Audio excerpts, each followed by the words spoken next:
Hi, my name is Thelma Ibegu and we're here live in Abuja at the Aso Rock Villa for the Nigeria Excellence in Public Service Awards, where NDDC has been nominated for an award in excellent service.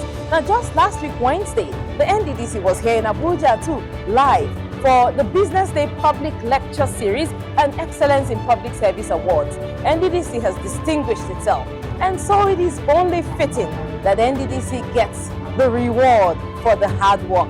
Today we're here, and today the Managing Director, Chief Executive Officer of the NDDC, Chief Samuel Ogbuku, PhD, will be awarded another significant recognition, this time by His Excellency, the President, Asiwaju Bola Ahmed Tinubu, GCFR, and we are beyond excited. Congratulations to the MDCEO.